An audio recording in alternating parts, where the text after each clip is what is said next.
Como no podíamos escapar a la realidad mundial que estamos viviendo en este tiempo, nuestra editorial, nuestro esfuerzo editorial está dirigida o dedicada a Francisco.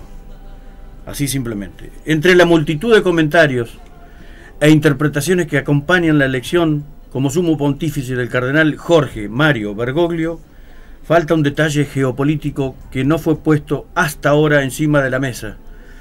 No solo estamos ante el primer papa americano y también latinoamericano, es el primer papa que proviene del mundo emergente, ese gigantesco trípode geográfico configurado por Asia, África y América Latina, cuyo ascenso es el acontecimiento central del siglo XXI.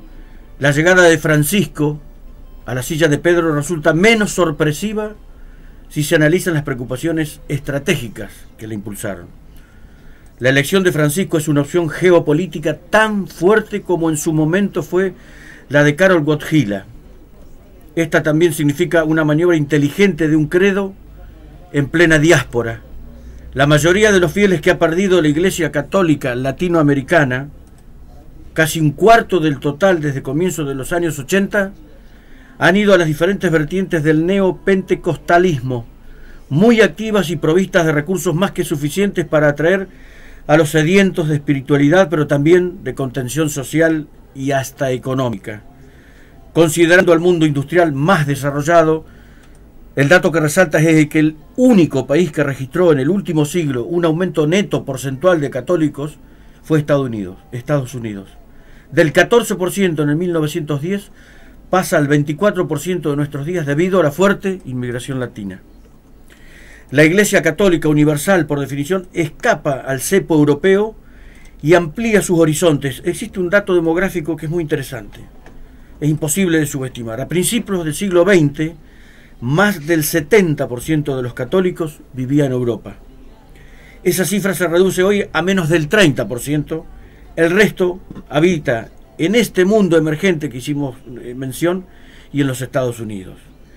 La histórica visita a Polonia de Juan Pablo II reavivó el fervor religioso y fortaleció el movimiento sindical Solidaridad, que fue clave en la erosión del régimen totalitario soviético. Pero años después, a diferencia de lo sucedido con el comunismo, las críticas y las advertencias que hizo Wojtyła contra los peligros de la globalización y del capitalismo salvaje no parecían tener impacto en la política, que iba desoyendo sus llamados.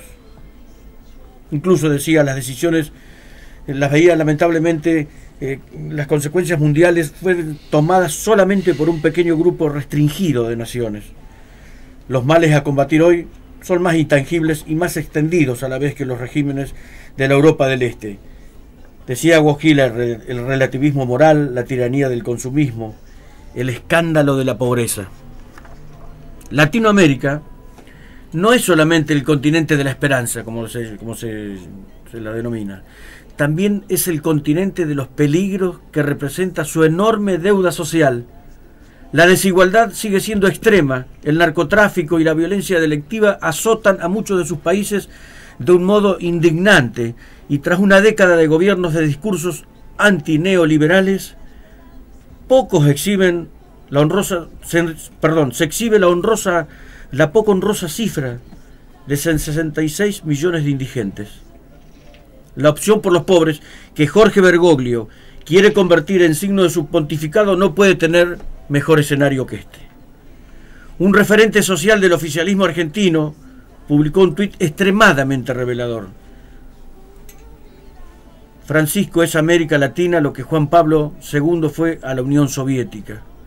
El nuevo intento del imperio por destruir la unidad suramericana. Estamos hablando de Luis Delía. Más la voz en alto de parte de las madres de Plaza de Mayo, en parte de las madres de Plaza de Mayo, de Horacio Berbisky y su recuerdo montonero, además de la importantísima opinión que significa la opinión de la novia del actual y sospechado vicepresidente Amado Boudou. Todas ellas eclipsadas por la austera y contundente de Julio César Estracera, Alicia Oliveira, Adolfo Pérez Esquivel, Fernández Meijides, el Nunca Más. Hasta el mismo Aníbal Fernández se despegó de las críticas, entre otros. Pasemos piadosamente, porque corresponde por la fecha y por la conmemoración, por alto la reivindicación abierta y la añoranza por las dictaduras comunistas, difícil de entender en quienes se consideran a sí mismos campeones en la lucha por los derechos humanos. La incomodidad del ala más radicalizada del gobierno con la elección de Bergoglio tiene comparación con quienes, oponiéndose a la dictadura, se alegraban con la recuperación de las Islas Malvinas. Nasir, por ejemplo, una de las fotos que ilustran eso es la de Néstor Kirchner, transmitiendo su apoyo al responsable militar en Río Gallegos ante la recuperación de las Malvinas. Es todo una foto símbolo. Se debe admitir que el matrimonio Kirchner no gustaba mucho de Bergoglio desde los tiempos en que gobernaba Néstor, sobre todo en una homilía del 2004 en la que el cardenal aludió, entre otros puntos sensibles, a la corrupción y acuñó el término que tanto enoja al gobierno o enojaba, la crispación social. No hubo más Tedeum en Buenos Aires y el presidente le cedió ese rubro estelar a un obispo favorito de provincia de Santiago del Estero, Monseñor Macarone, el mismo que luego, videos mediante, tan picantes como el de algunas actrices de moda, debió ser exiliado por sus debilidades sexuales frecuentes en otros sacerdotes del mundo.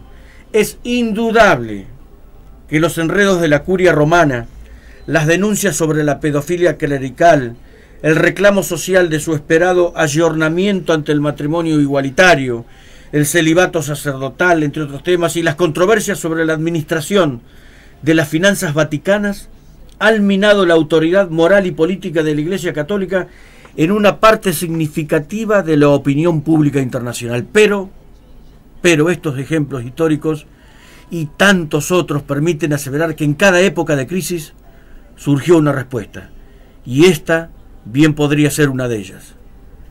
La alegría, para terminar, es maravillosa y comprensiblemente argentina. Ni siquiera los amargos de siempre han podido medrar un orgullo tan legítimo. Nadie se imaginó que el clima social podía cambiar radicalmente. Veníamos con la moral en baja, tanto tiempo sin un mísero mundial, hostigados por sequías, fondos buitres, inflación, divisiones sociales, milicos insurgentes, inseguridad y referéndums sotretas. El malestar se podía tocar con las manos, latiendo las caras de conciudadanos hastiados de malas noticias. Más de uno había empezado a dudar que Dios fuera argentino. Esa verdad no escrita que saca de las casillas a varios pueblos latinoamericanos o ibero-latinoamericanos. Por último, por una vez, la alegría es maravillosa y comprensiblemente argentina. Ni siquiera los amargos de siempre han podido medrar un orgullo tan legítimo. Del confín del mundo llegó a Roma el hombre que viene a reparar nuestra casa, a proponer como paradigma santo la humildad, la iglesia pobre y para los pobres, como si nos estuviera leyendo el alma. Llegó Francisco, ya es del mundo, ya no nos pertenece en exclusividad, y aún, esquivando las debilidades menos humanas de pocos compatriotas, el Papa es nuestro, es argentino, es latinoamericano, y estamos vivos para gozarlo y poder decir sin vergüenza: ha llegado Francisco, ha llegado para unir lo que los hombres hemos separado.